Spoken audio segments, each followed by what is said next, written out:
Hai teman-teman semua, kembali lagi bersama saya Erika di channelnya Lentera CPNS. Kali ini kita masih akan membahas tentang soal profesional guru kelas SD yang kemarin muncul di tryout semarak menuju Hari Guru Nasional. Kalau kemarin kita sudah membahas soal nomor 1 sampai dengan 5, sekarang kita akan bahas soal berikutnya ya. Kita mulai dari soal nomor 6. Oke, di sini ada soal, Benny akan menghias sebuah gelas berbentuk tabung tanpa tutup. Ukuran diameternya 8 cm dan tingginya 9 cm. Berapakah kain yang dibutuhkan Benny untuk melapisi gelas tersebut? Oke, sekarang kita lihat dulu. Pertanyaannya adalah berapa kain yang dibutuhkan untuk melapisi gelas? Gelasnya berbentuk tabung. Berarti yang kita cari adalah apa teman-teman? Yaitu luas permukaan tabung. Tanpa tutup ya. Di sini keterangannya tanpa tutup. Karena dia tanpa tutup, berarti kita menghitungnya luas selimut tabung ditambah dengan luas alas. Oke, luas selimut tabung rumusnya apa teman-teman? Yaitu 2 pi R kali T. Ditambah luas alas itu, karena alasnya berbentuk lingkaran, maka luas alasnya adalah pi kali R kuadrat. Seperti itu ya teman-teman ya. Oke, karena di sini ada sama-sama pi, kita keluarkan pi-nya. Keluarkan pi-nya, lalu masukkan 2R kali T ditambah dengan R kuadrat. Itu ya teman-teman ya. Oke, kita masukkan aja. Pi-nya karena dia diameternya 8 cm, maka pi-nya kita gunakan 3,14 ya teman-teman ya. 3,14 dikali 2 kali R-nya 4, karena diameternya 8, kali tingginya 9, ditambah dengan R-nya tadi 4 ya, berarti 4 kuadrat. Oke, kita masukkan aja teman-teman. 3,14, 2 kali 4, 8. 8 kali 9, 72 ya teman-teman ya. Ditambah 16.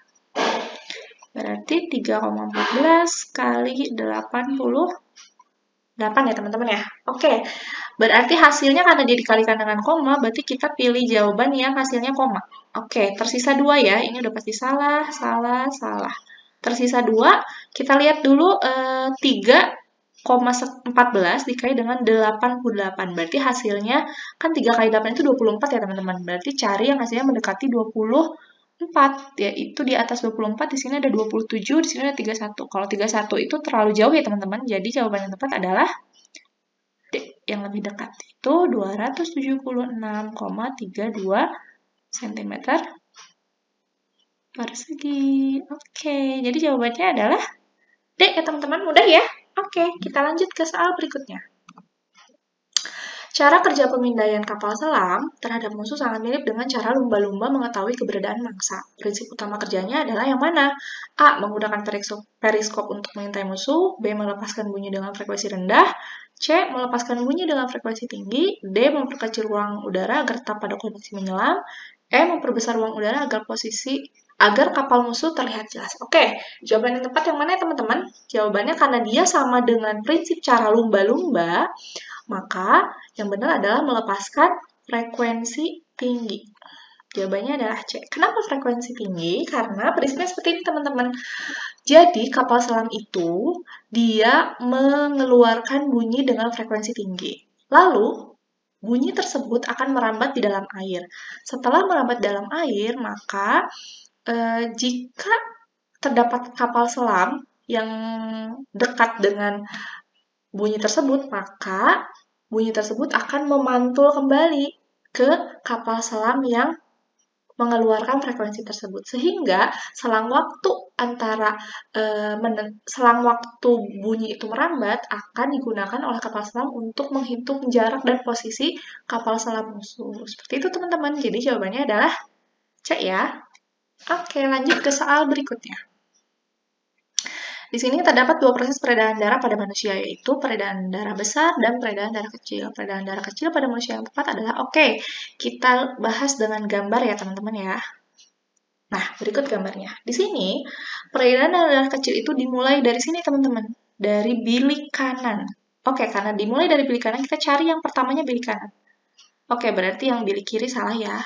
Oke, pilihan C dan D salah. Sekarang dari bilik kanan, proses peredaran darah kecil itu ke atas teman-teman nih. Ke tanda panah yang ini melalui apa ini? Arteri pulmonalis. Sekarang cari yang melalui arteri pulmonalis. Oke, yang vena pulmonalis berarti salah ya. Tersisa jawabannya B dan E. Oke, kita lanjutkan.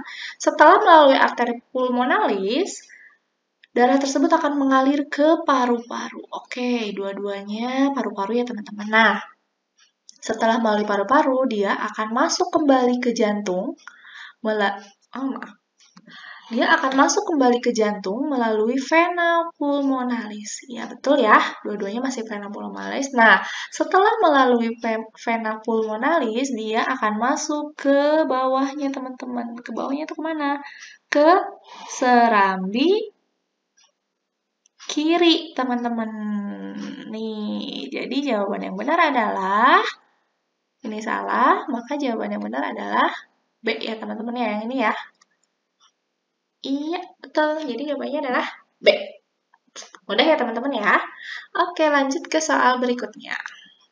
Nah, pada gerak semu matahari, seakan-akan matahari bergerak dari timur ke barat. Hal yang menyebabkannya adalah apa? A. Gerak matahari lebih cepat.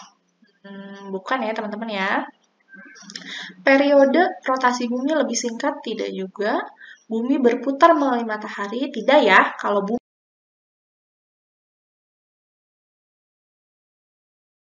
berputar melalui matahari, tidak ya. Kalau bumi berputar melalui matahari itu adalah revolusi. Sedangkan di sini gerak semu matahari yang bergerak dari timur ke barat. Jadi jawabannya bukan ya, teman-teman ya. Bumi berotasi dari barat ke timur, atau bumi berputar pada porosnya. Oke, di sini kan hal yang menyebabkan gerak semu matahari ya teman-teman. Jawabannya adalah yang betul antara D dan ini yang paling tepat adalah D. Kenapa D teman-teman? Padahal di sini katanya seakan-akan bergerak dari timur ke barat. Iya, yang menyebabkannya adalah karena bumi itu berotasinya dari barat ke timur. Jadi bumi itu di sini misalkan matahari ya teman-teman, di sini bumi. Nah, bumi itu kan berotasi pada porosnya ya teman-teman ya. Berpati porosnya atau berotasi. Nah, ternyata bumi itu berotasinya menuju ke arah timur, teman-teman. Jadi, oleh karena itu kenapa benda-benda itu yang muncul dahulu itu dari ufuk timur. Jadi, yang benar adalah jawabannya berotasi dari barat ke timur karena berotasinya itu menuju ke timur. Berarti dia kan awalnya dari barat. Dan hal itulah yang menyebabkan seakan-akan matahari bergerak dari timur ke barat. Jadi jawabannya adalah D ya teman-teman ya. Oke, sampai sini dulu pembahasannya. Semoga pembahasan ini bermanfaat untuk teman-teman semua. Sekian konten dari saya hari ini. Tetap semangat dan sehat selalu.